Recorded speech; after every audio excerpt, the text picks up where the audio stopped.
My name is John Bryant, and I'm conducting a Veterans History interview for the Cincinnati Hamilton County Public Library on April the 4th, 2012. And I have the privilege and pleasure of interviewing Dan Constable, who was a World War II veteran. Mr. Constable, tell me a little bit about what you were doing prior to your being drafted and how you came to be drafted. I was going to Withrow High School.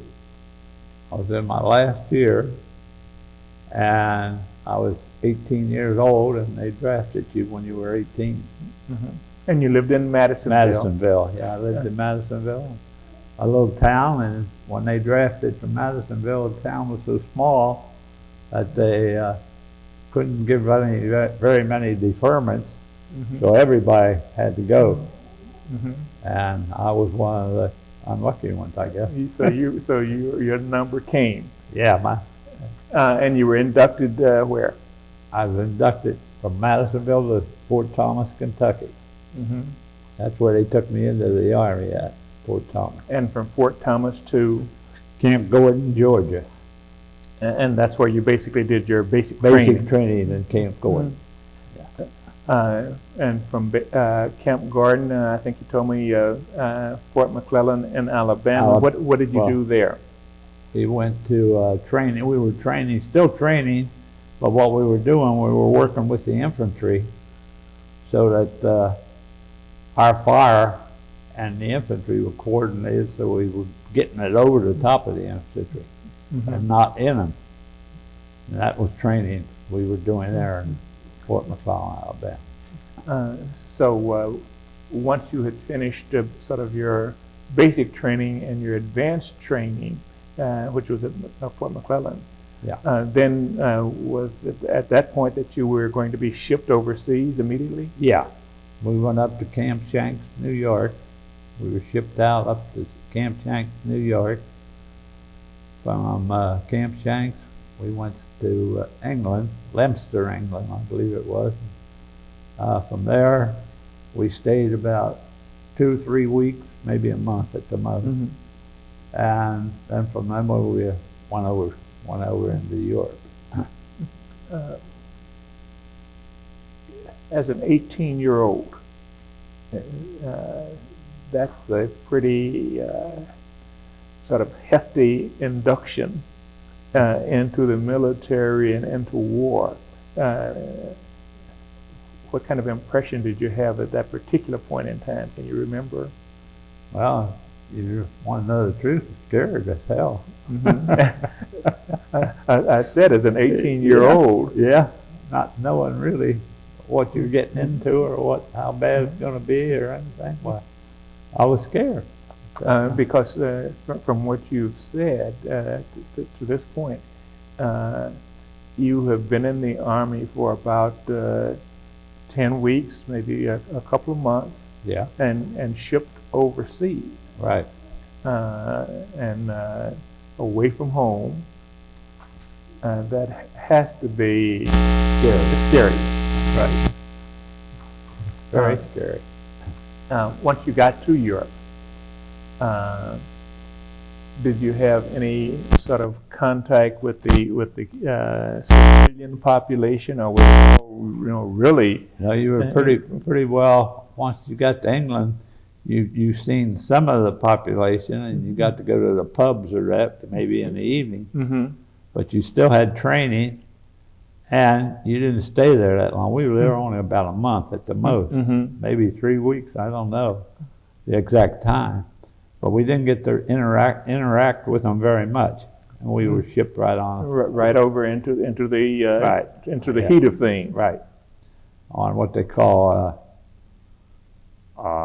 landing ship tank. Mm-hmm. They call it. It's big enough to take a gun on the back of a truck and put it on there and mm-hmm. go overseas, go into. And at that time, you were with an outfit or a unit called the 12th Corps. Yeah. 255th mm-hmm. was our battalion, and we were with the 12th Corps. Mm-hmm. And then after we were with the 12th Corps a while, I understand we had to change patches to 3rd Army. And the Third Army was at that time commanded by General George S. Patton. Yeah. But they had gone through quite a bit of battle. Oh, yes. To get to Europe. Yes, they did. Were you at all aware of that history before? No, had no idea. Okay. And so then to make a full unit, they combined the 12th Corps and the 3rd Army. Right. You had no idea at that time of sort of the reputation and the stature and standing of None whatsoever. of George S. Patton. No. I had no idea at all. I'd heard of Patton, but I never had any idea about all that went with it. Now, did you ever have a chance to meet him? Well, I didn't really meet him cordially. I met him when he went through a checkpoint that I was holding overseas, just before he went into Nancy, France. He had a checkpoint, and he should have known it. Every so often you're told that if you're going down the highway, you're going to be stopped. Well, he came to my checkpoint, and he was flying, going. And all of a sudden, I walked out, and I put my gun up, and I was going to start. I couldn't see anything. It was dark, of course, but I was going to start shooting in that direction. And all of a sudden, I heard the brakes squeal. And when the brakes went on, well, I dropped the gun down, and I heard something backing up, and I stayed in the shadows and waited, and he hollered out. He said, "Soldier?" And I said, "Yes, sir." I could see the stars on his Jeep. And he said, "I'm sorry. I was going too fast." He didn't put it that way. I was going too. Yeah. And he said, "I'm sorry. It won't happen again." Again, you're either 18 or 19 years old. Right. And you're manning a checkpoint. Yeah. And again, probably somewhat afraid, scared. Oh, certainly. And what do I do if somebody comes barreling through here and yeah, here's what something? do I do? You're right.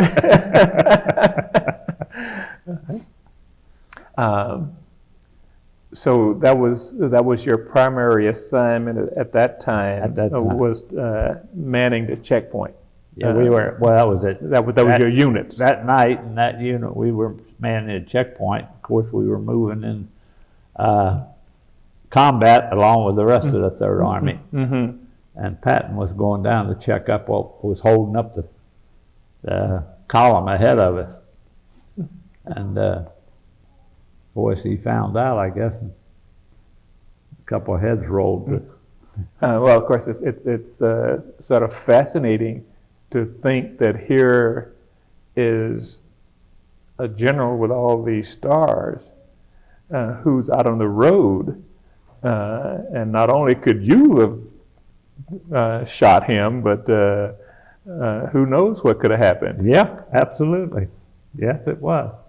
And a lot of the stuff that you're hearing now is after it's all over with, you know, and you never thought about it at the time because it's all new to you. But now that you have a time, you know, when you can reflect and think about it. Yeah. That's different. That's different. Then you think back, you know, what if I would have shot and killed him? Boy, that would have been something.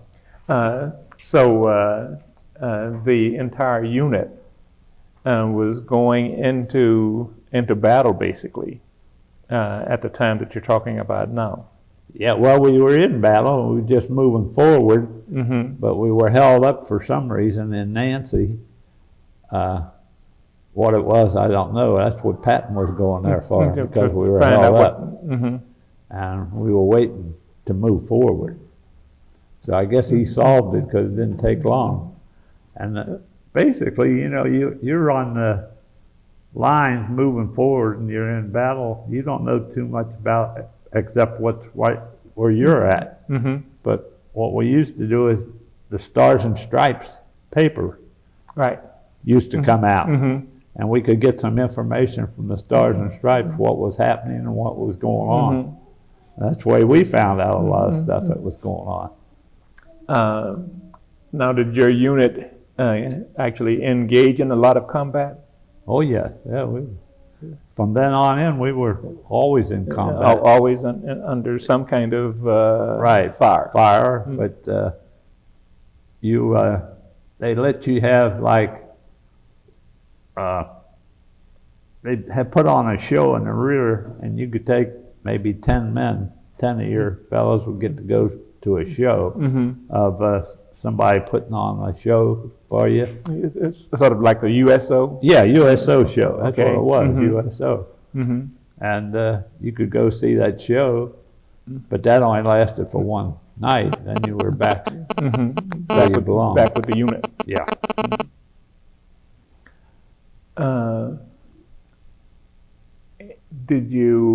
Were you aware of some of the Holocaust camps and things like that were where the Jews were being exterminated and things like that? Or was that a part of? At that point, we were so new and we never heard about it. Mm-hmm. And we didn't know it till, I'd say we were close to going into Germany when we found out about the camps. The camps. Yeah. We were in, I'd say, the Rhine River, somewhere in the Rhine River, when we knew about these camps. And then right after that, we released some of the prisoners. Oh, okay, so you actually got to the point where you got to the camps and released some of the prisoners. Yeah, the people The that were refugees. right. It was, and it was as bad as they said it was, and even worse. And when you looked at those poor people, first thing we thought was they're skin and bone, and we'll give them something to eat. And that was a mistake because they gobbled it down and got sick. And from then on in, we were told we do not give them anything. The medics, our medics will take care of it. Because we didn't know that. And Americans are very generous. And we tried to help them, but it was the wrong thing. Yeah, well, if they had been starved and emaciated, skin and bone. Yeah, that's what they were. Skin and bone. And they were put there by the Germans to do nothing but be slave laborers for them. That's what they were. The war, you were actually in combat. Did you know about the war in the Pacific? Oh yeah, very much so. I had buddies from Madisonville had got shipped to the Pacific. Yes, I knew about the war in the Pacific. In fact, I got letters from them. And I knew all about the Pacific War. And I also knew about how the Japanese treated the Americans in the Philippines. I knew that. Do you recall VE Day? Oh, yeah. What were you doing, and how did it take place? And well, actually, VE Day came and went, and we were still fighting with the Germans. And the Germans' back was backed up to the Danube River, but they wouldn't quit. They were supposed to quit, and it took 4 days before they decided they wanted to give up. And I think the reason they did it, our command, we were being shelled by them, and they weren't supposed to be because the war was supposed to be over. And so I think, I don't know what one of our officers ordered a barrage, and we laid down a barrage on them, and I guess they figured we're going to give up, so that was when they gave up. That's when it. That was it, yeah. What kind of celebration did you have when it was finally the shooting and all that ceased? Oh, it was just great feeling, just a great feeling. When you knew you could just walk out in the open and not be hiding behind something or, being shot at. It was a great feeling.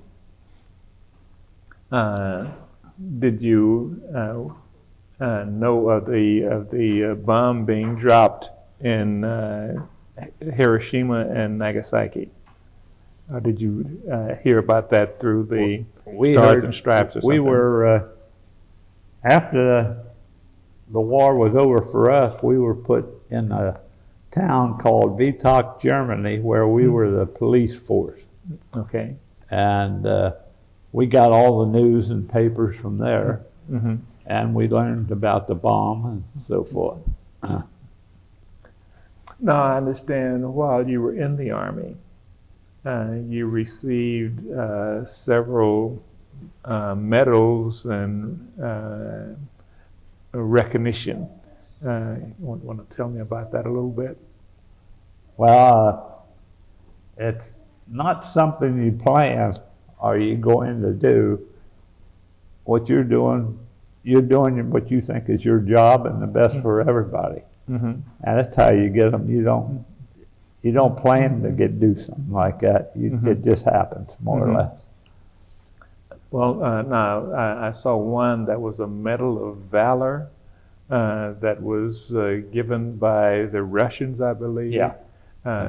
Tell me a little bit about how that came about. And I understand that you still can go to Russia, and either you can go to college there, or maybe Braxton can go. Your family could go. Yeah. So tell me a little bit about it. Well, all I can tell you is what I found out from the German, what they call DPs, that were in Germany when we were stationed there after the war.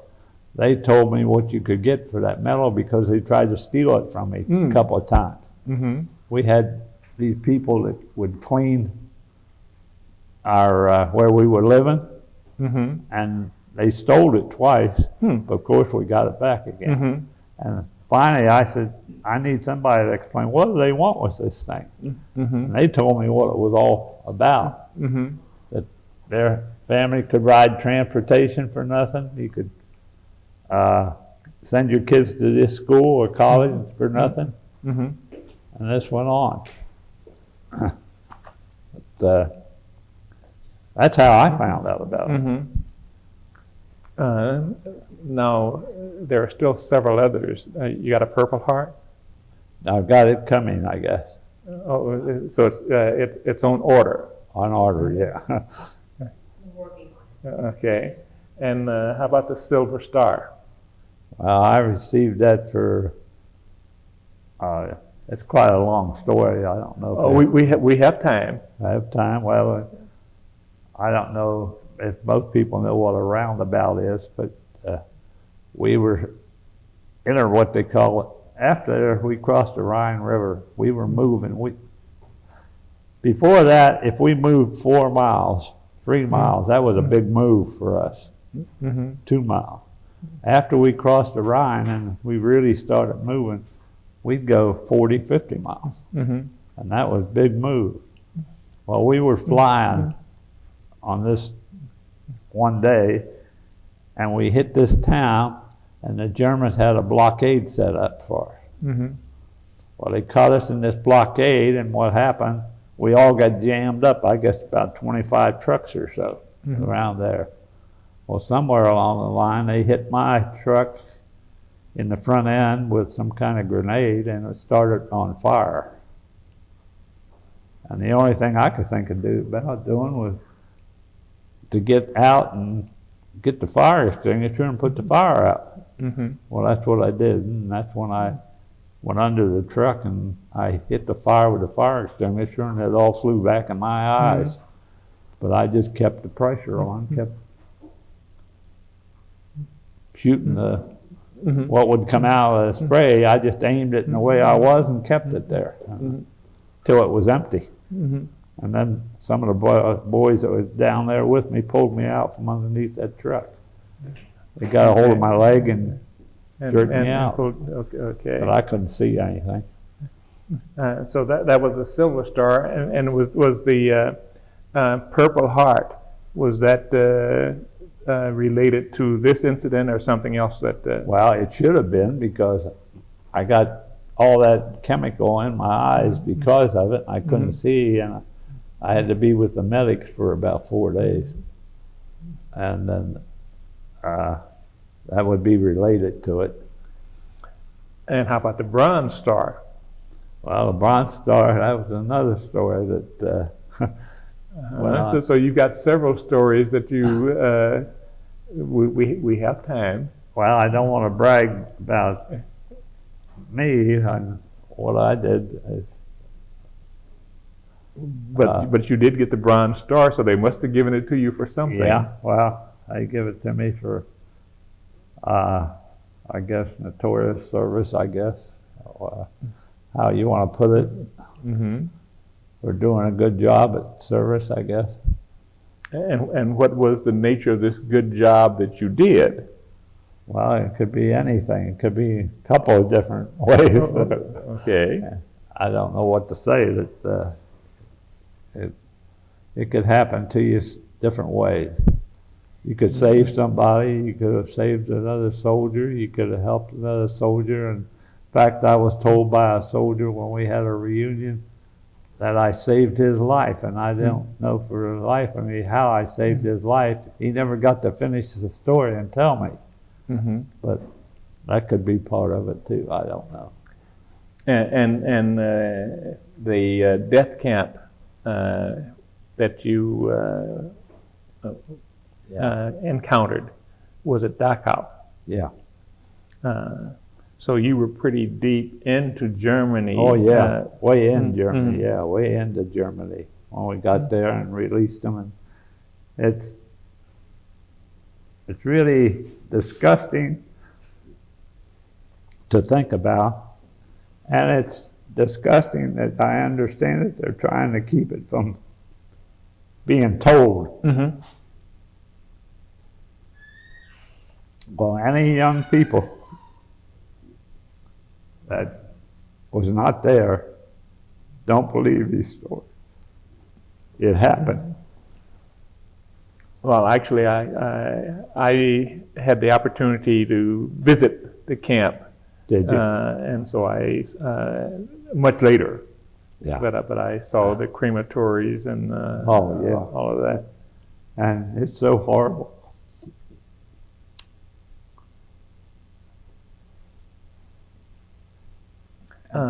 When you see what happened to those people, they dug trenches with bulldozers and buried them. Just threw them in the hole. And I said I had an opportunity to visit, and this would have been in about 1995. Yeah. So that I saw. It was a, if you're a young person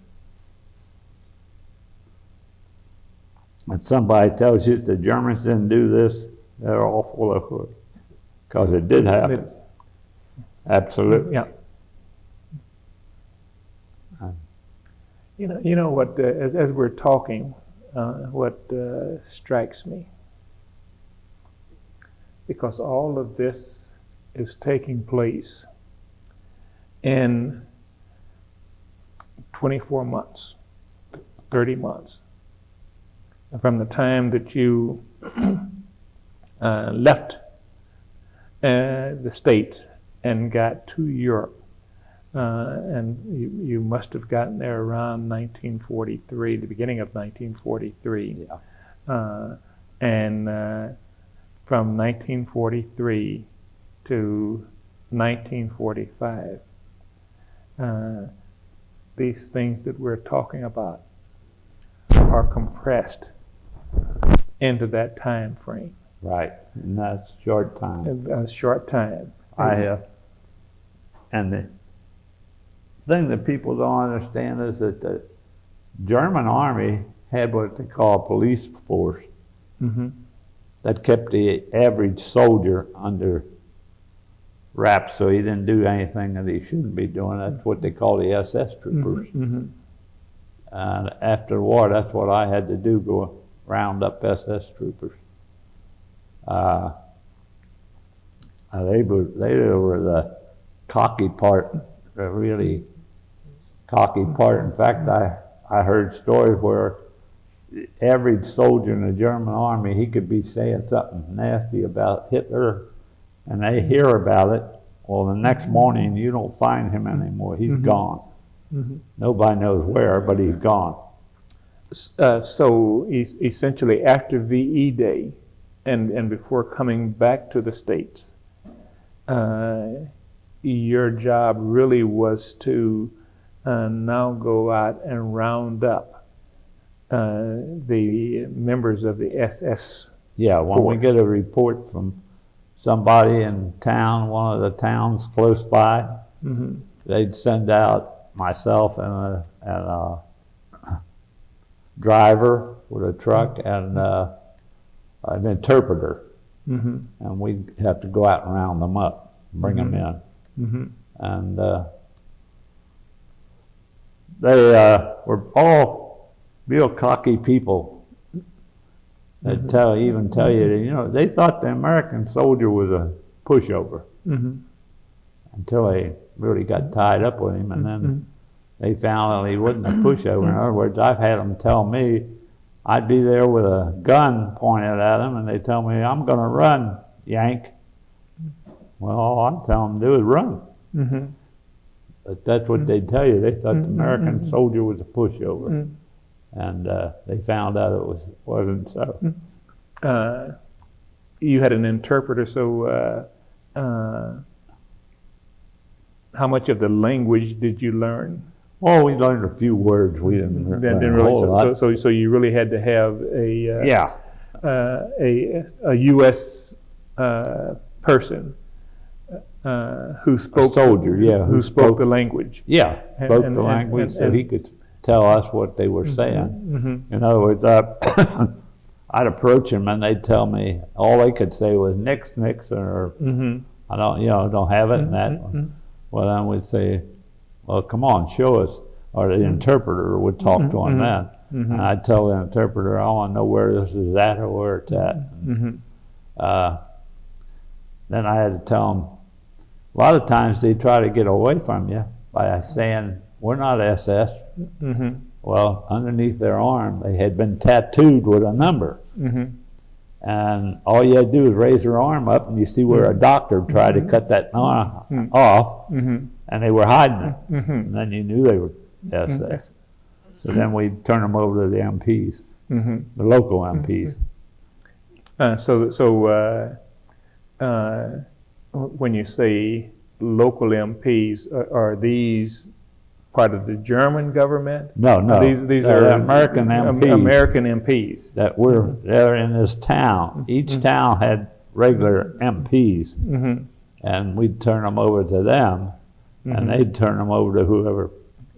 Put them into basically the system for some some judgment to take place. Yeah, which they deserved, because they were all trying to get away with something. In fact, the town we were stationed in after the war was closed. I found this out by reading some of the books after I come home. And now I'm older, I read some books where we were close to the route that they took to go out of Germany, these SS troopers, and go to these South American countries. But I didn't know that at the time. Was there any special training that you had? Because you were trained as an artilleryman. But this task that you now have, which is that of essentially rounding up former SS soldiers. But what kind of training did you receive in order to undertake that task? It wasn't what you'd call real training. It was, you were told that if you get information, you keep it to yourself and you don't let anybody else in that town know who told you where they were, because those people in that town could take action against them later on. And that was our main duty, was to just go do what we had to do and round them up and make sure they were SS troopers. So essentially, the townspeople were encouraged to inform as to who had been an SS member. That's and that they would be protected, that their names essentially would not be revealed. That's it. And then you were that unit, part of that unit, that based on that information went out and checked on those persons who had been put forward as being SS members. Right. That's when we picked them up, if they were when SS. You picked them up. Yeah. Any idea how long this duty lasted for you? Yeah, well, after the war, I guess we were there. The war was supposed to be over in when was VE Day?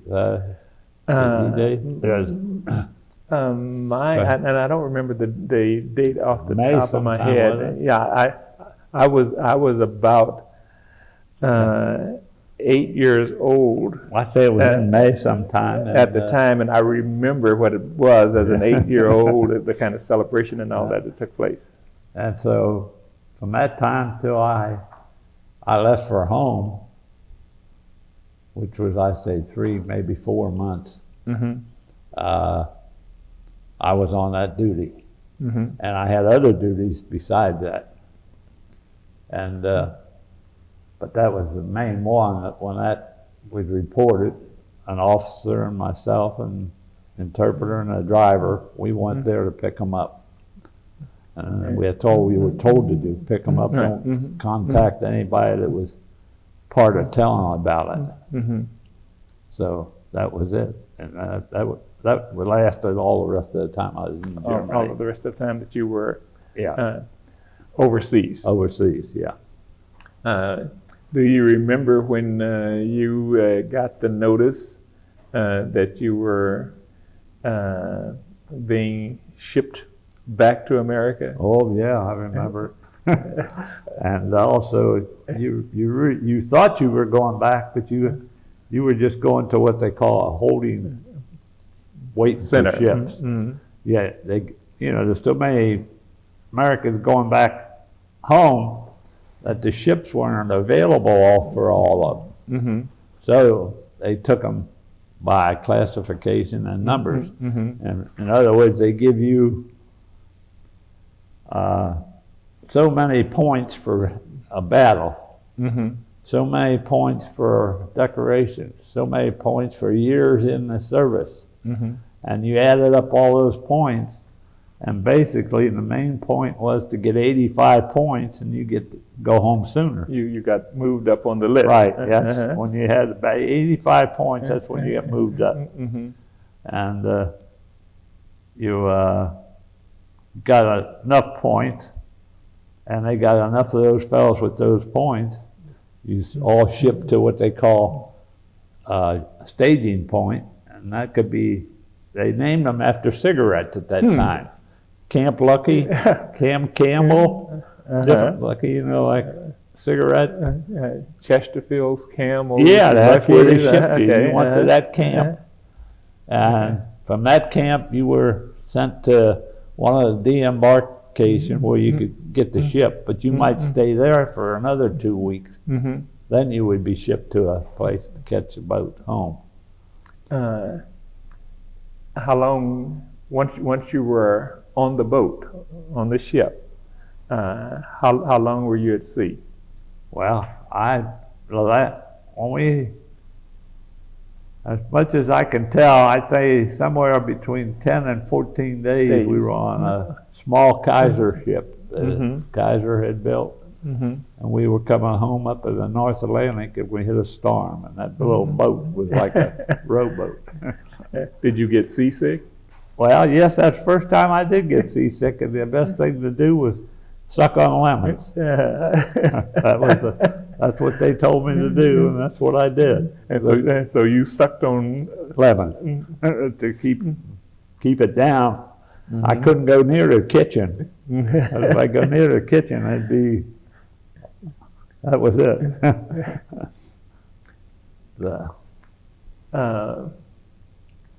When you well, first of all, there was the possibility that you could have re-enlisted.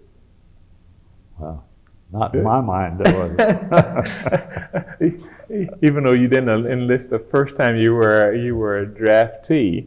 Yeah. But it was not in your mind that. Not at all. All I wanted to do was get back to Madisonville.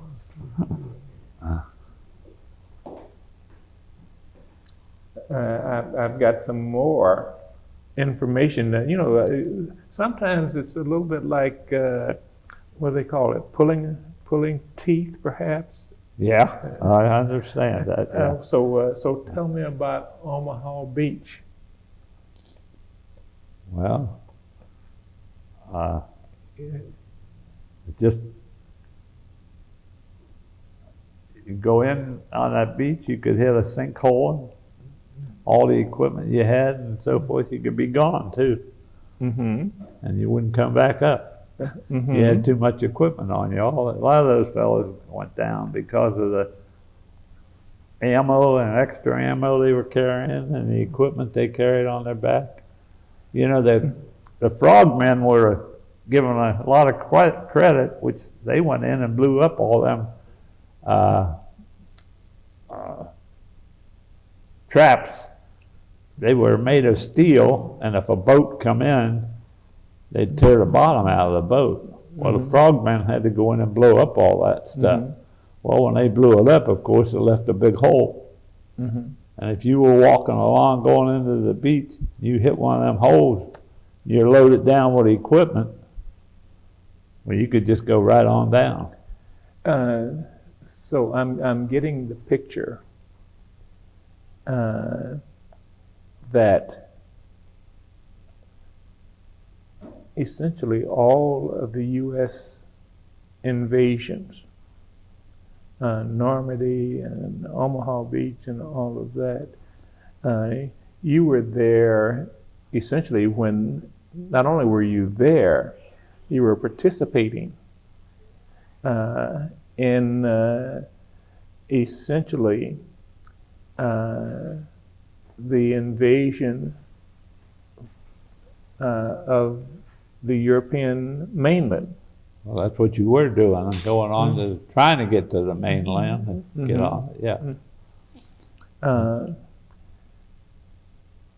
At that time, were you aware of the tremendous loss of life that was taking place? I'll tell you what I think about that. When I seen what was happening and what had happened and how many ships had been sunk and so forth, I thought we'd lost the war. That was my impression. That it was all over with, we'd already lost. When I got my first impression of it, that's what I thought. So the Battle of the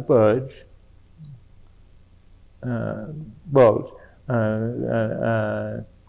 Normandy, Omaha Beach, all of those, your outfit was involved in. Yeah. Well, it was my outfit, the 255th Field Artillery Battalion. Yeah. And that was before you were connected with the Third Army. Right, right. That's it, yeah. That essentially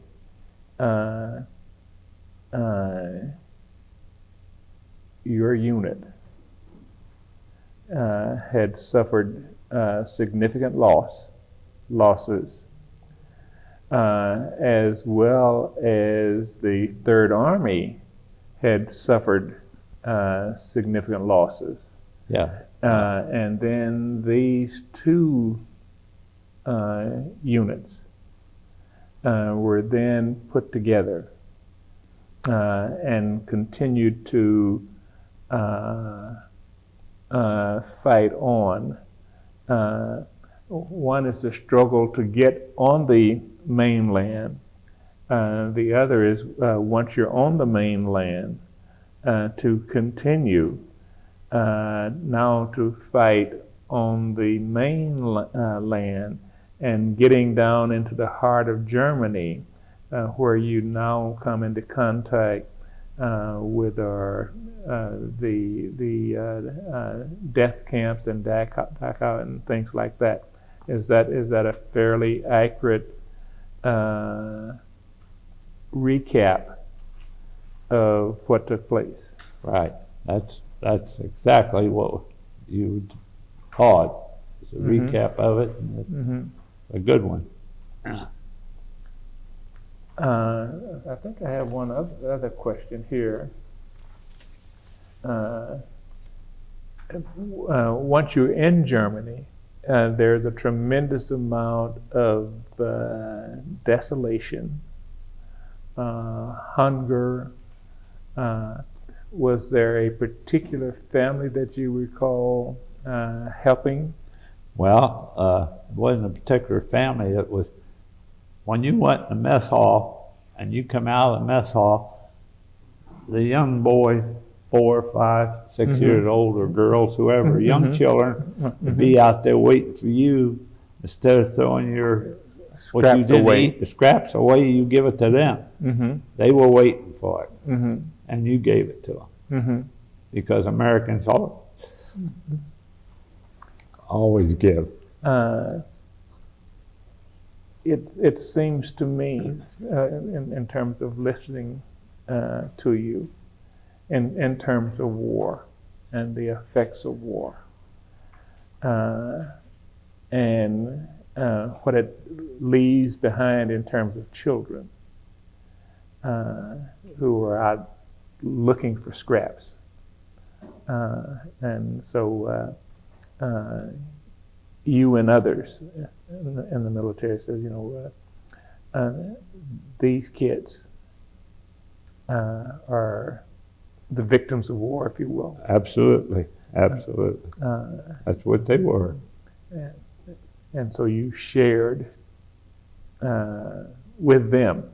Yeah, your scraps that you had left. And once in a while you'd actually, you knew they were going to be there, so you just hang on to it. You would not Right. perhaps eat as much, or eat as much, or try and hang on to a piece of bread and give it to them. You could see their face light up when you did that.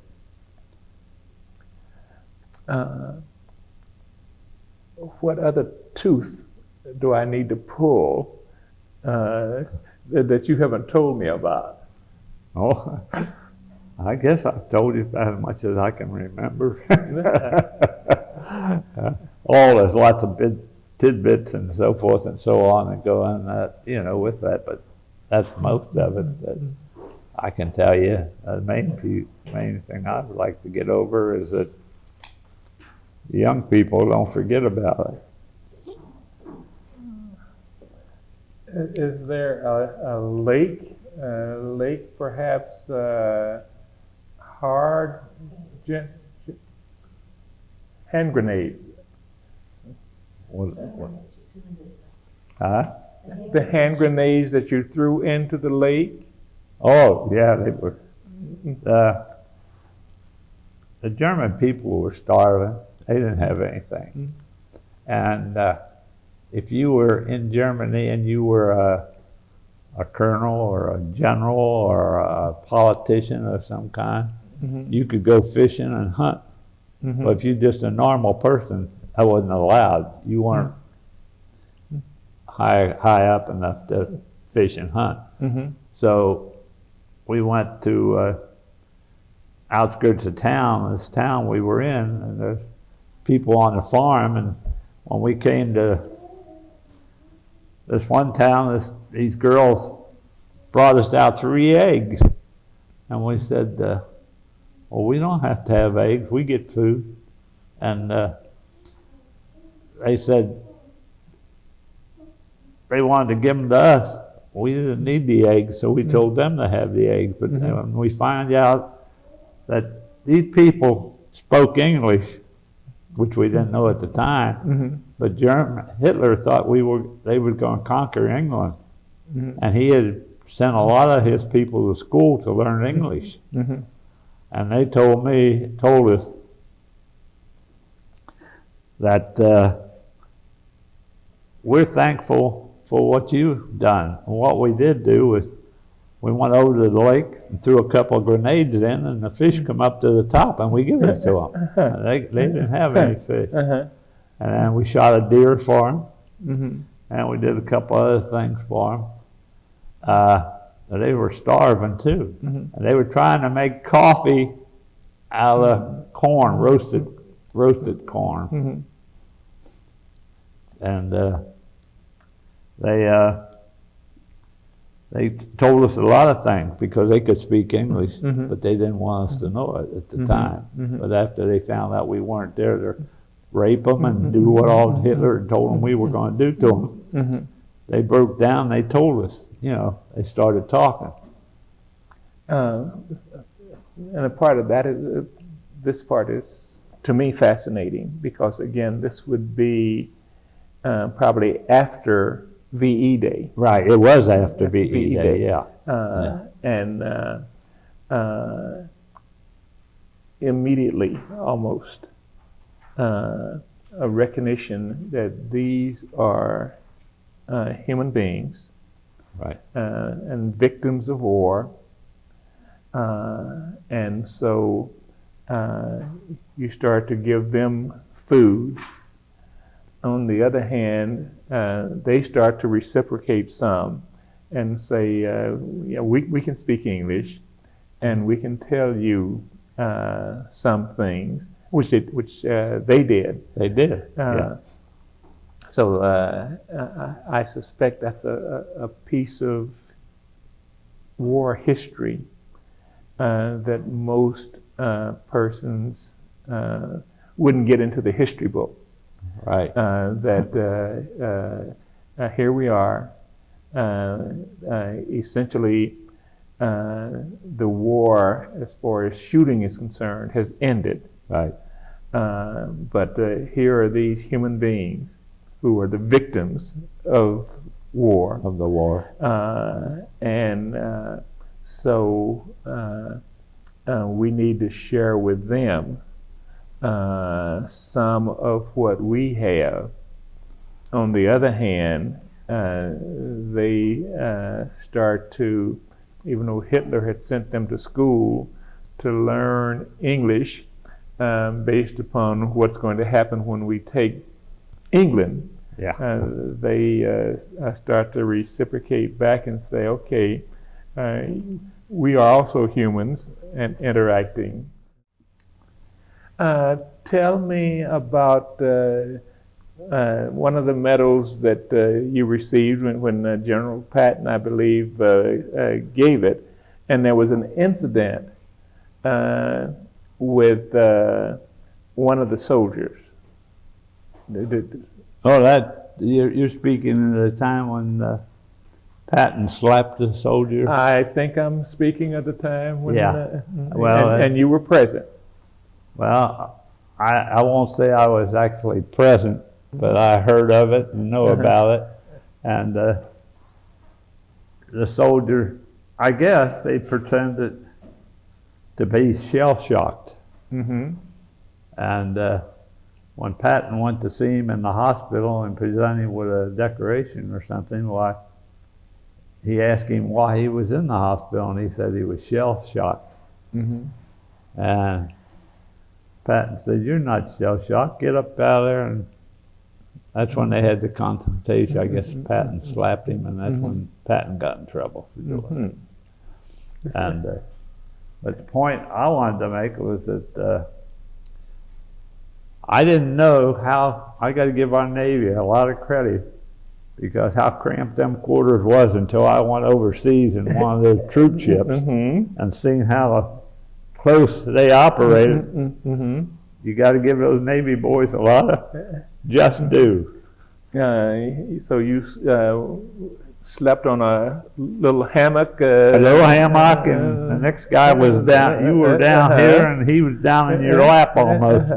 And the biggest thing that scared me most of anything was when if they hit that thing with a torpedo, you're never gonna get up all them steps to get out of there. I don't know how you would. That worried me the most. I always thought of that when I was on that ship. I thought, well, if they torpedo us and we got to go up all those steps to get out of here, we ain't gonna make it. Okay, now I also think that there's a story about a ring that a Nazi might have had. Yeah, I should overstep myself there, but the ring was an SS trooper's ring, skull and crossbones, and I told this German to give me the ring, and he said next he wasn't going to give it to me. He could speak English too. He's another one that could speak English, but you didn't know it till after I told him. I said, "You going to give me the ring, or do I take my trench knife and take it?" And he decided to just hand it to me. See, they tried to bluff Americans. They thought Americans were soft and tender. And they're going to take advantage of it, but they didn't find out until too late. Wasn't that way. That you were not easily bluffed. Right, that they didn't bluff us. They thought they would, but they didn't. And the other thing about an American soldier, if Germans had a commander, they were fine. And somebody to tell them what to do and when to do it and how to do it, they were fine. But if the Americans lost their commander, somebody would take over and run the show. That was the difference in between us and them. They had to be told. They were fairly robotic and needed to. You're right, absolutely. And the Americans, if you lost a lieutenant or a colonel or somebody would step in and take over. And you didn't have to worry about that. Always somebody in the Americans would take over and run the show. And the show would go on. Right. And that's how it happened. So we got you in the Army. We got you through basic training and artillery training and overseas. And we actually got you on the boat coming back for about 13 days. Tell me now, once you mustered out of the Army, and where were you mustered out? I mustered out Indiantown Gap, Pennsylvania. In Pennsylvania. Yeah, and I shipped by. We got a pass, and I think we got $40 with that for food, and the pass was to get on a train and come back to Cincinnati. So you came back to Cincinnati. Right, came back to Cincinnati and got the Union Terminal. Union Terminal. That's where I got off, walked up to Government Square and got a bus and went to Madisonville. I think it was probably the 69 bus. Right, 69 is what it was. I went to Madisonville. And you were actually drafted while you were still in high school. Yes. So you then went back and finished at Withrow. Right. I went back and took a test, and evidently I passed the test and got my diploma. Got your diploma. And then what happened? What did? Well, I'm looking at somebody over there. So some things must have happened. Well, what happened was I stayed home as long as I could. I was running out of money, didn't have any money. And a fella came to my front door, my family's front door, and knocked on the door, and they asked for me, and I went out and talked to him, and he said, I heard you had some experience as a carpenter. He said, how would you like to go to work? Well, being at that point I was running out of money, I had to go to work. So I went to work for him as a carpenter. And in fact, I worked a lot of places downtown here. And then I finally went in business for myself after that. I went to work for another Larchmont Realty company that used to be popular here in the city. And then after I worked for them, I went to work for myself, went in business for myself. And that's how I got back to work. I guess running out of money, I had to go to work, wouldn't it? And I said you never entered your mind to consider making the military a career. Not at all. Not at all. That was never a possibility. So not for me, it was. Nothing wrong with military. I'll tell you that. It's just you have to be a certain type to want to do that. And so there was really no carryover from the military to civilian life. No. The things that you did in the military or trained to do in the military were not of any direct transfer into anything that you did in civilian life. No, the only thing I found out in the military, I think, is if you treat people the way you want to be treated, everything will work out. Okay. Is there anything that I should have asked you that I haven't asked you? Well, not that I know of. We covered a lot. Linda? Yes. Is there anything that I should have asked him that I didn't, or that he did not tell me that he should have? Not that I can think of right offhand. He was good with weapons. He could take a gun apart totally.